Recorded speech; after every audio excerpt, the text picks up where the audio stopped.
Impresionante esta imagen del Kilauea. Según muestra esta cámara de seguridad, pues se ve la continua erupción del volcán. Según lo que reportan el Servicio Geológico de los Estados Unidos, pone este nuevo video, un extracto de un pedacito de cómo ha estado entrando en erupción este volcán. Vean a esta, creo que es una vaca, sí me parece, sí, una vaca. Vean, un toro, no sé qué será ahí. Pero vean ustedes quién va detrás. Va un león ahí caminando a gusto, va por su comida. Y atrás del león, pues ahí va otro más, ¿no? Pues sí, la va a tener difícil, pero pues bueno, dependerá de cómo conozca las calles esta vaquita. En este pedazo de Rusia, llamado Rostov, pegadito a Ucrania, se está incendiando una planta de energía que, bueno, pues ahora mismo está bajo fuego, según reportan los medios locales. No se habla todavía de sabotaje ni nada, simplemente es lo que está sucediendo. Veremos si más adelante se tiene más información. Gracias a todos esos cables submarinos, todos esos son cables que llevan el internet al mundo. Gracias a eso tenemos una conexión como la que se disfruta en estos días, pero se asegura que pudiera haber un sabotaje por parte de Rusia en esa zona.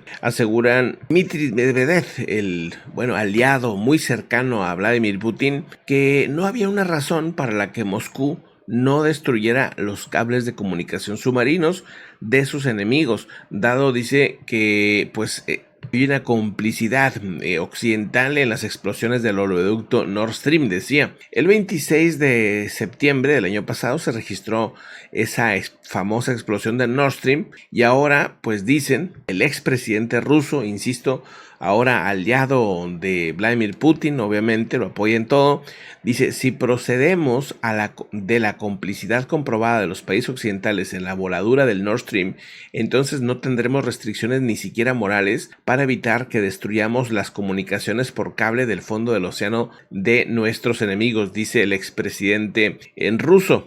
Él ahora mismo es el vicepresidente del Consejo de Seguridad ruso. Esta advertencia o amenaza, ¿no?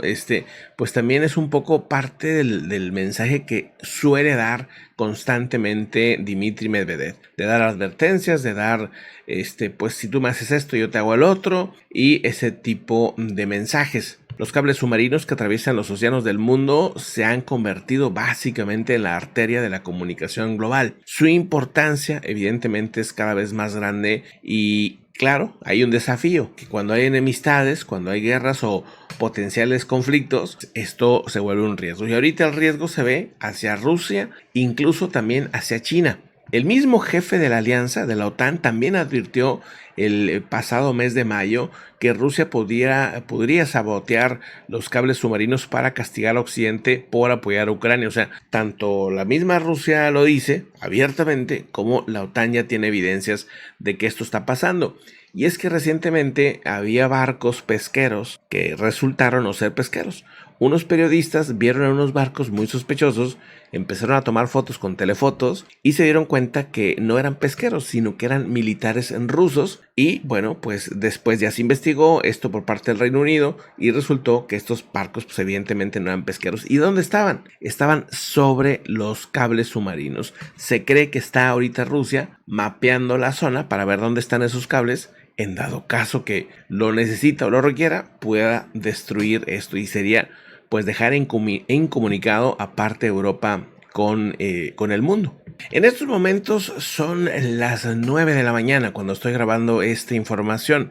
Ya estamos a 32 grados. Esta onda de calor traería, específicamente aquí donde me encuentro en Monterrey, una temperatura de 47 grados. Esta temperatura, advertida por varios meteorólogos locales, si llega a darse, sería un récord histórico. Nunca se ha tenido una temperatura tan alta en un día o en unos días como hoy, ¿no? Simplemente se rompería un récord de temperatura. 47 grados y el verano pues apenas está a punto de iniciar. 22 estados estarán entre temperaturas de 40 a 50 grados centígrados. Esto en México. Los estados que van a estar en temperaturas cercanas a los 45 grados en sus máximas serían los siguientes: Baja California, Campeche, Chiapas, Chihuahua, Coahuila, Colima, Durango, Guerrero, Hidalgo, Jalisco, Michoacán, Morelos, Nayarit, Nuevo León, Oaxaca, San Luis Potosí, Sinaloa, Sonora, Tabasco,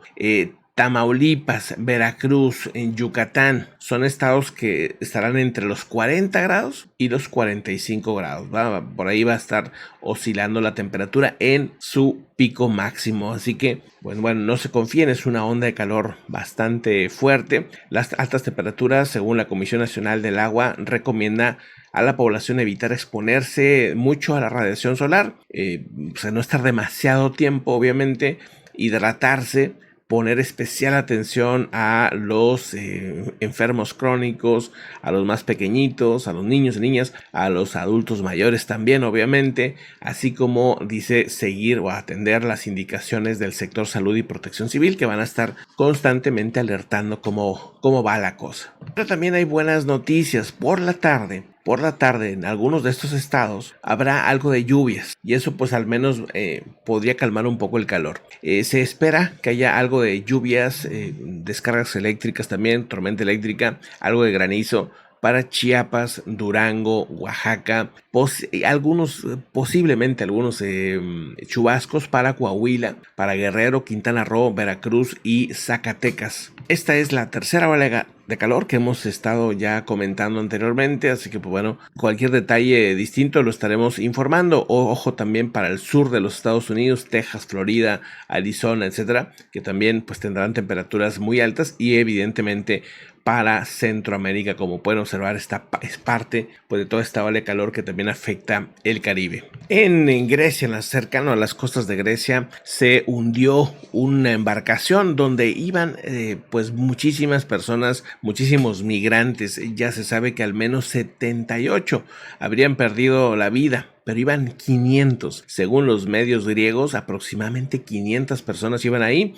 La Guardia Costera griega confirmó una operación muy amplia y posiblemente sean muchos más los que perdieron la vida. Ahora mismo se están trasladando a muchísimas personas, a cientos de ellos, los cuales ya han logrado ser rescatados. Las operaciones continúan, no todos necesitaron rescate, algunos alcanzaron pues a estar digamos cerca del barco cuando llegó la ayuda, pero otros sí que tuvieron que ser rescatados en el agua. Poco antes de que la Guardia Costera habría estado comunicando esto en su página web, una amplia operación de búsqueda y rescate en la zona fue coordinada, dicen, por el Centro Unificado de Coordinación de Búsqueda y Rescate, y han recalcado que las autoridades fueron informadas el martes sobre una presencia de una embarcación con un gran número de migrantes. En ese sentido, la manifestación es que primero fue detectada por avión por la Agencia Europea de la Guardia de Fronteras y Costas, la Frontex, y después por 2 buques que pasaron por la zona sin que pidieran asistencia. En llamadas de teléfono consecutivas por parte de la sala de operaciones al buque mandaron estas llamadas al buque para pues saber si necesitaban ayuda. Durante la tarde el barco de la Guardia Costera se acercó a la embarcación para dar alimentos, pero los migrantes rechazaron los suministros y cualquier otra asistencia, según han dicho. La Guardia Costera ha señalado que los ocupantes de la embarcación expresaron su deseo de continuar el viaje hacia Italia. Las autoridades griegas se mantuvieron cerca de la embarcación para posible ayuda, dice, y a primera hora del día de hoy la embarcación de pesca ha volcado y posteriormente se hundió. Tras eso, inmediatamente se han puesto en marcha una amplia operación de búsqueda y rescate para tratar de salvar a todas las personas que sean posibles, pero lamentablemente esto ya es una tragedia, ¿no? Es una tragedia humana. 78 personas no lograron sobrevivir y esto es una historia que se repite constantemente.